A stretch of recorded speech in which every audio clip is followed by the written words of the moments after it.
வணக்கம். என் பேர் லக்ஷ்மி பிரியா. நான் Hindusthan college of science and காமர்ஸில் செகண்ட் இயர் பிகாம் படிக்கிறேன். நான் இன்றைக்கி பண்ண போகிற புக் ரிவ்யூ பேர் என்னன்னு பார்த்தீங்கன்னா சாகாவரம். பேர் கொஞ்சம் டிஃப்ரெண்ட்டாக இருக்குது. கண்டிப்பாக ஸ்டோரியும் டிஃப்ரெண்ட்டாக இருக்கும். இதோட ஆசிரியர் யாருன்னு பார்த்தீங்க அப்படின்னா இறையன்பு சார். அவரை பற்றி சொல்ல வேண்டியதில்லை, மிக சிறந்த எழுத்தாளர் அவர் தான். இந்த கதையில் என்ன சொல்ல வராங்க அப்படின்னா சாகாவரம். இப்போ நம்ம கடவுள்கிட்ட வந்து பார்க்குற சான்ஸ் கிடச்சிது அப்படின்னா நம்ம ஒரு வரம் கொடுங்க அப்படின்னு கேட்போம். ஸோ அதே மாதிரி சாகாவரம் அப்படின்ற ஒரு வரத்தை வந்து இந்த கதையோட நாயகன் வந்து அவர் கேட்குறாரு. ஸோ அவர் என்னமா கேட்டிருப்பாரு, சாகாவரம் எனக்கு கொடு அப்படின்னு கேட்டிருக்காரு. ஏன் அதை அவர் கேட்குறதுக்கான ஒரு ரீசன் என்ன அப்படின்றத இந்த கதையில் கொடுத்துருக்காங்க. இந்த புக்கு வந்து எப்போ ரிலீஸ் ஆச்சு அப்படின்னா 2010 இதை வந்து ரிலீஸ் பண்ணியிருக்காங்க. இப்போ நம்ம கதைக்குள்ளே போவோம். இந்த கதையோடைய கதாநாயகன் யார் அப்படின்னு பார்த்தீங்கன்னா நசிகேதன் அப்படின்ற ஒருத்தர். ஸோ இவரை பற்றி சொல்லணும் அப்படின்னா இவர் வந்து வீட்டுக்கு ஒரே பையன், அம்மா அப்பா வந்து செல்லமாக ரொம்ப வளர்த்தாங்க. ஸோ இவர் வந்து எப்படிப்பட்ட மனுஷன் அப்படின்னா எல்லாத்துக்கிட்டேயும் ரொம்ப சாதுவாக நடந்துக்கக்கூடிய, எல்லாத்துக்கிட்டையும் ஒரு நட்பாக பழகக்கூடிய ஒரு மனுஷன்.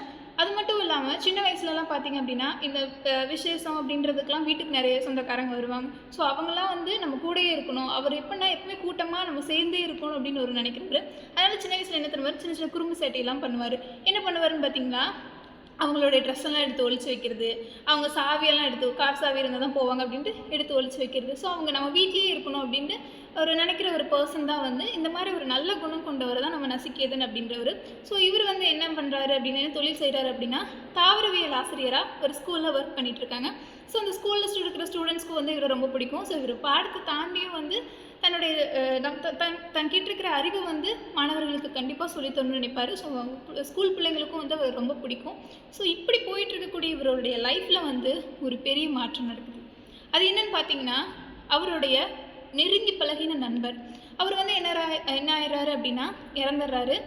அது வந்து அவருக்கு ஒரு மிகப்பெரிய மன உளைச்சலை உண்டாக்கிடுது. ஐயோ, நம்ம கூட இவ்வளோ நாள் இருந்து நம்ம கூட இவ்வளோ நாள் பழகினவங்க இப்படி ஆயிட்டாங்களே அப்படின்ற ஒரு என்ன சொல்கிறது, ஒரு தாங்க முடியாத ஒரு நிலைக்கு தள்ளப்படுறாரு. ஏன் அப்படின்னா அவர் சின்ன வயசுலேருந்து மரணம் அப்படின்றது வந்து பார்த்ததே கிடையாது. ஏன்னா அவங்க அப்பா அம்மா வந்து ஒரு மரணத்துக்கு கூட சின்ன வயசுலேருந்தே பயப்பட்டுரும் அப்படின்னு சொல்லி கூட்டிகிட்டு போகவே இல்லை. அதனால் அவளுக்கு அந்த முதல் மரணம் அப்படின்றது வந்து மறக்க முடியாத மரணமாக ஆயிடுச்சு. நம்ம கூட நேற்று பேசிகிட்டு இருந்தவங்க இன்றைக்கி காணுமே அப்படின்னு அந்த ஃபஸ்ட்டு மரணத்துலேயே வந்து அவர் ரொம்ப வந்து மனம் உடைஞ்சு போயிடுறாரு. அதுக்கப்புறம் என்ன நடக்குதுன்னு பார்த்தீங்கன்னா அவர் ஸ்கூலுக்கு போகிறாரு. அந்த பாடம் எடுக்க போகும்போது முன்ன மாதிரி வந்து நசிகேதன் சார் வந்து இல்லை, எங்ககிட்ட வந்து நான் இன்ட்ராக்ட் பண்ண மாட்டேங்கிறாங்க, நல்லா பேச மாட்டேங்கிறாங்க அப்படின்னு சொல்லி அவர் ரொம்ப ஸ்டூடெண்ட்ஸ் எல்லாம் கம்ப்ளைண்ட் பண்ணவும் அந்த ஹெட் மாஸ்டர் வந்து என்ன சொல்கிறாரு, அவரை கூப்பிட்டு என்ன நீங்கள் வந்து முன்ன மாதிரி வந்து ஸ்டூடெண்ட்ஸ் கிட்ட வந்து நல்லா பேசுறது இல்லை அப்படின்னு சொல்லி கேட்கும்போது, இல்லை வந்து என்னோடய ஃப்ரெண்டு வந்து எங்களோட ரொம்ப நாள் பழகிட்டு இருந்தான், அவன் திடீர்னு இறந்துட்டான், அந்த துக்கத்துலேருந்து என்னால் வெளியே வர முடியல அப்படின்னு சொல்கிறாரு. சரி, ஓகே, எல்லாத்துக்கும் இதில் வந்து லைஃப்னால் ஒரு துன்பம் இருக்கும் அப்படின்னு ஹெட் மாஸ்டர் சொல்கிறாரு. நீங்கள் வேணால் ஒரு சின்ன சேஞ்சுக்கு வெளியே எங்கேயாவது போயிட்டு வாங்களே அப்படின்னு சொல்கிறாரு. அவரும் சரி நம்ம போய் தான் பார்ப்போமே அப்படின்னு நசிகேதன் என்ன பண்ணுறாரு, ஊட்டிக்கு போகிறாரு. ஸோ ஊட்டிக்கு போய் அங்கே இருக்கிற இயற்கை சூழ்நிலையெல்லாம் வந்து ரசிக்கிறாரு. அவர் என்ன நினைக்கிறாரு அப்படின்னா மனுஷங்களோட இருக்கிறத விட இயற்கையோடு இருக்கிறது வந்து ரொம்ப வந்து நல்லா இருக்குது, எந்த ஒரு பொறாமத்தனமோ எந்த ஒரு கோபமும் இல்லாத இந்த இயற்கையோடு இருக்கிறது அவருக்கு ரொம்ப பிடிச்சிருக்கு. அப்படியே அவர் இப்போ கொஞ்ச நாள் போயிட்டு திரும்ப வீட்டுக்கு வரும்போது இன்னொரு அதிர்ச்சி காத்திருக்கு. என்ன அப்படின்னா அவங்களுடைய இன்னொரு நண்பர், அவங்களுடைய ஸ்கூல் நண்பர் கிடையாது, கல்லூரி நண்பர் வந்து அவரும் இறந்துடுறாரு. ஸோ அந்த மரணத்தை கேட்டு ரொம்பவே உடஞ்சி போயிடுறாரு. இதுக்கப்புறம் வந்து லைஃப் வந்து ரொம்ப அப்படியே மரணம், நம்ம நாளைக்கு இருப்போமோ இல்லாமல் இருப்போமோ அப்படின்ற ஒரு மரண பயம் வந்து அவருக்குள்ளே வந்துடுது. இதுக்கப்புறம் என்ன நடக்குதுன்னு பார்த்தீங்கன்னா அவர் தனியாகவே ரூம்லேயே இருக்கார். ஸ்கூலுக்கும் போய் சொல்லித்தர போல், யாரை பார்த்தாலும் ஒரு வெறுக்கிறது, ஒரு சின்ன காய்ச்சல் வந்தால் கூட ஐயோ நம்மளுக்கு ஏதாவது ஆயிடுமோ, நம்ம இறந்துருவோமோ அப்படின்ற ஒரு பயம் வந்து அவருக்குள்ளே வந்துகிட்டே இருக்குது. இதுக்கப்புறம் அவர் என்ன நினைக்கிறாரு அப்படின்னா சரி நம்ம லைஃப்பில் வந்து இந்த மாதிரி மரணத்தை நம்ம பார்த்துட்டோம், இதுக்கு மேலே நம்ம இந்த மாதிரி ஒரு சூழ்நிலையில் நம்ம சொந்தக்காரங்க கூட நம்மளால் இருக்க முடியாது, ஏன்னா அந்த மரணம் பயமே என்னை வந்து தினமும் கொண்டுகிட்டே இருக்குது அப்படின்னு சொல்கிறாரு. ஸோ இவர் வந்து இந்த மாதிரி ஒரு அமைதியான பர்சனாக எல்லோரும் கூட இருக்கணும் அப்படின்னு நினைக்கிறதுனால தான் என்னமோ அவருக்கு வந்து திருமணமே ஆகலை. ஏன்னா எப்படின்னா மனைவி வந்தாங்க அப்படின்னா இந்த கூட்டு குடும்பத்தில் கலைச்சிருவாங்களோ அப்படின்றதுனால அவர் கல்யாணமும் பண்ணிக்காமே இருந்துட்டார். இப்போ இவர் என்ன முடிவெடுக்கிறாரு அப்படின்னு பார்த்தீங்கன்னா நான் வந்து சன்னியாசமாக போகிறேன், நான் வந்து இந்த வீட்டில் இருக்க மாட்டேன் அப்படின்னு சொல்லி ஒரு முடிவு பண்ணுறாரு. நம்ம இங்கே இருக்கவே வேண்டாம், நம்ம யாரும் இல்லாத இடத்த ஒரு சாகாவரத்தை தேடி நான் போகிறேன் அப்படின்னு சொல்லிட்டு கிளம்புறாரு. இதை அவங்க அப்பா அம்மா கிட்ட கூட சொல்லாமல் அவர் ஒரு லெட்டரில் மட்டும் எழுதி வச்சுட்டு தன்னோட பயணத்தை தொடங்கிடுறாரு. போகும்போது அவர் எதுவுமே அணியலை, ஒரு ஒரு நார்மலாக ஒரு சட்டை பேண்ட்டு ஒரு பை அதுக்குள்ளே ஒரு நோட்டு 2-3 வாழைப்பழம் அப்படின்றத மட்டும் அதை மட்டும் எடுத்துகிட்டு அவர் கிளம்புறாரு போகிறாரு. ஆனால் எங்கே போகிறாருன்னே தெரியல, போயிட்டே இருக்காரு.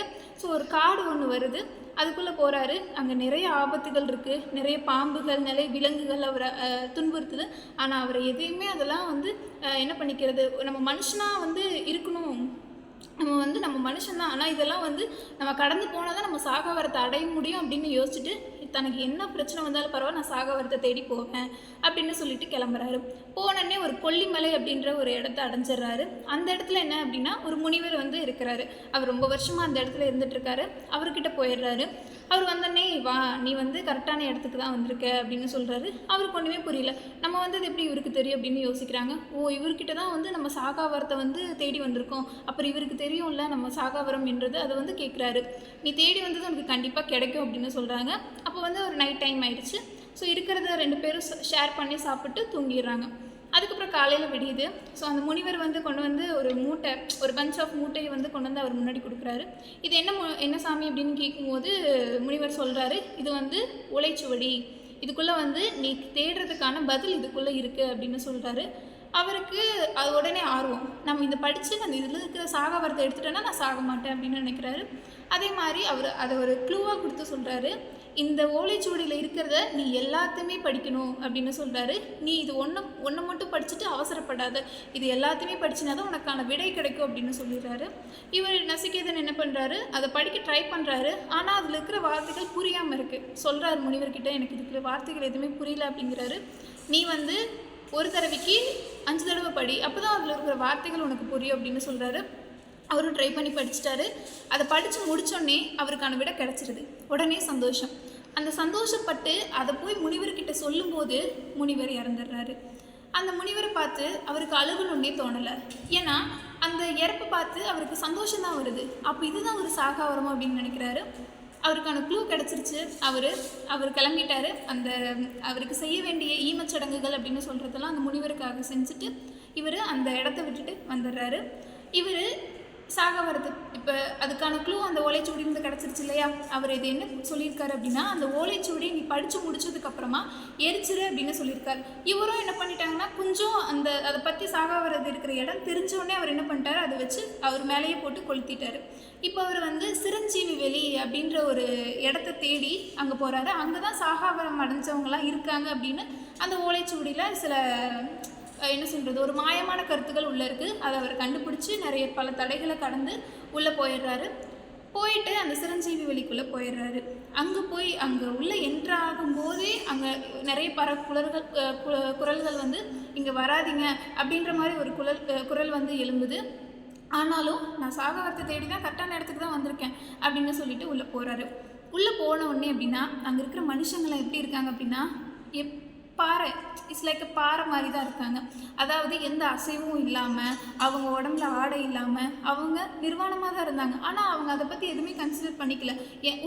இதுதான் சாகாவரமா அப்படின்னு நினச்சிட்டு போகிறாரு.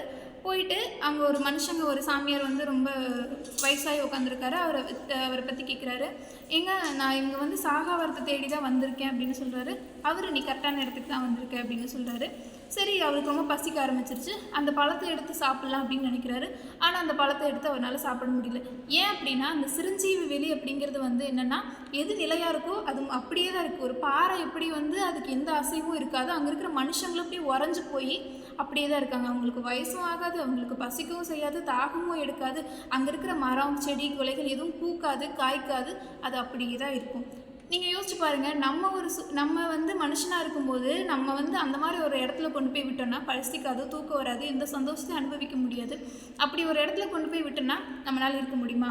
அதுதான் வந்து சாகாவரம் அப்படின்னு சொல்லி அவருக்கு அப்போ தான் புரிய வருது. ஐயோ, நம்ம இவ்வளோ பெரிய தப்பு பண்ணிட்டோமே. அவர் அப்போ தான் பழைய நினைவுகள் நினச்சி பார்க்குறாங்க. நம்ம அம்மா அப்பா கூட இருந்தது, நம்மளுடைய மாணவர்கள் கூட, நம்மளுடைய வேலை, நம்மளுடைய நண்பர்கள், அவங்களாம் எப்படி இருந்தது அப்படின்னு நினச்சி யோசிச்சு பார்க்குறாரு. நம்ம சாதாரணமாக அந்த மரணத்தை சரி இன்றைக்கி இருக்கிறவங்க நாளைக்கு இருக்க மாட்டாங்க அப்படின்னு நம்ம நினச்சிருந்தோம் அப்படின்னா நம்மளுக்கு இவ்வளோக்கா தோணியிருக்காது. நம்ம சாகாவரத்தை தேடி அலையணும்னு நினச்சது எவ்வளோ பெரிய தப்பு, இங்கே வந்து இப்படி மாட்டிக்கிட்டோமே அப்படின்னு நினைக்கிறாரு. ஆனால் அவருக்கு இப்போ தான் புரிய வருது, இங்கே இருக்கிறவங்க வந்து யாருமே வெளியே போக முடியாது அப்படின்றது அவருக்கு புரிய வருது. ஸோ அவர் தன்னுடைய தப்பை உணர்றாரு. தானும் வந்து அந்த கல்லாவே அப்படியே அந்த இடத்துல மாறி நின்றுறாரு.